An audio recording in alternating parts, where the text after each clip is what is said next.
கர்த்தருடைய பரிசுத்தமான நாமம் மகிமைப்படுவதாக. ஆசீர்வாதமான ஒரு நல்ல காலவெளியிலே அனுதின மன்னா என்கிற வேத தியானத்திற்கு உங்களை அன்புடன் அழைக்கிறேன். வாருங்கள், கர்த்தருடைய வார்த்தையை நாம் கேட்போம். ஆமென்.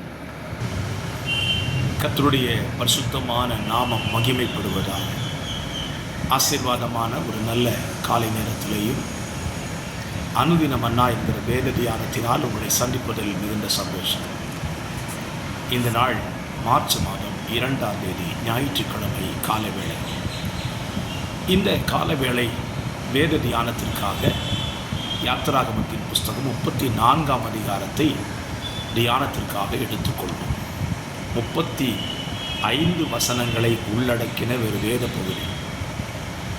இந்த அதிகாரம் மோசே மறுபடியும் தேவனுடைய பர்வதத்தில் ஏறி போய் 40 நாட்கள் தேவ பாதத்தில் காத்திருந்து உடைத்து போடப்பட்டதான கற்பலைகளுக்கு பதிலாக தேவன் அவனிடத்தில் செய்து கொண்டு வர சொன்ன கற்பலைகளில் தன்னுடைய கற்பனைகளை பிரமாணங்களை மறுபடியும் எழுதி கொடுத்து அவனை அனுப்புகிறத நிகழ்ச்சியையும், மோசே மலையில் மேலிருந்து கீழே இறங்கி வரும்போது அவன் முகம் பிரகாசிக்கிறதை ஜனங்கள் கண்டு அது நிமித்தம் மோசே தன்னுடைய முகத்தில் முக்காடிட்டு கொண்டு ஜனங்களோடு பேசினான் என்பதையும் இந்த அதிகாரத்தில் நாம் வாசிக்க முடியும்.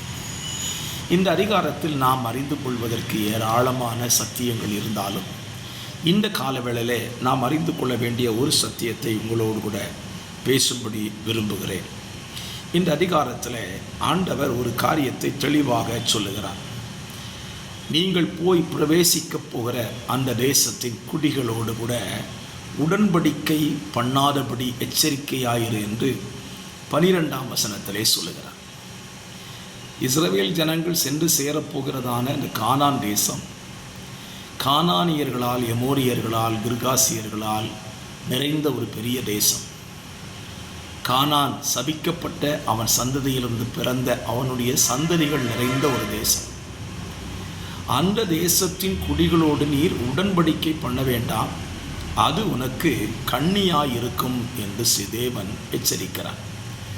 பொதுவாகவே நம்முடைய தேவன் தம்முடைய ஜனத்தை பிரித்தெடுக்கும் பொழுது அந்த ஜனத்துக்கு சில பிரமாணங்களை கொடுத்து தான் பிரித்தெடுக்கிறார். இன்றைக்கும் அதிகமான பேர் சொல்லுவார்கள், பிரமாணம் புதிய ஏற்பாட்டு காலத்தில் இல்லை, பிரமாணமே நமக்கு இல்லை என்றால் நாம் நம்முடைய இஷ்டப்படி அல்லவா வாழ்ந்து கொண்டிருப்போம்.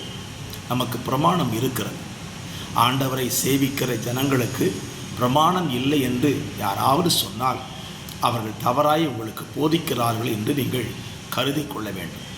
பழைய ஏற்பாடானாலும் சரி, புதிய ஏற்பாடானாலும் சரி, தேவ ஜனத்திற்கு இப்படித்தான் நீங்கள் வாழ வேண்டும் என்கிற பிரமாணத்தை கர்த்தர் வைத்திருக்கிறார். ஆகவே இந்த காலவெளியிலே இஸ்ரவேல் ஜனங்களுக்கு வைத்த பிரமாணம் என்ன? பாலும் தேனும் ஓடுகிற தேசம்தான், ஆசீர்வாதமான தேசம்தான். ஆனால் அந்த தேசத்தின் குடிகளோடு நீங்கள் என்ன செய்யக்கூடாது? உடன்படிக்கை பண்ணக்கூடாது.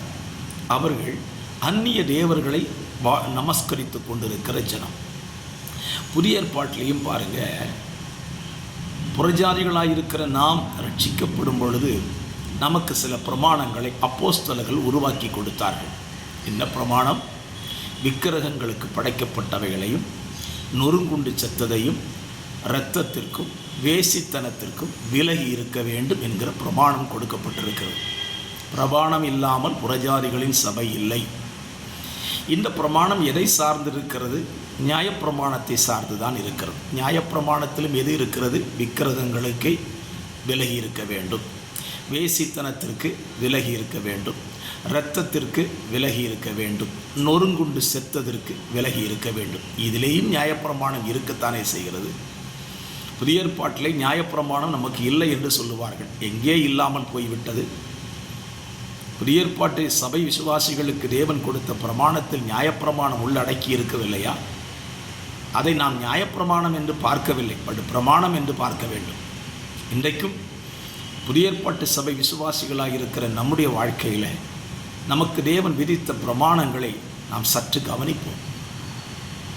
விக்கிரக வழிபாடுகளிலே விக்கிரகங்களுக்கு படைக்கப்பட்டதை புசிப்பதும் அதிலே பங்கெடுப்பதும் தவறு. வேசித்தனத்திற்கு விலகி இருக்க வேண்டும். ஆட்டினுடைய இரத்தத்தையோ மாட்டினுடைய இரத்தத்தையோ நாம் சாப்பிடக்கூடாது. அடிபட்டு சாகிற மிருகங்களை நாம் புசிக்கக்கூடாது. இதெல்லாம் பிரமாணம் இல்லையா? இது மாத்திரம்தான் பிரமாணமா?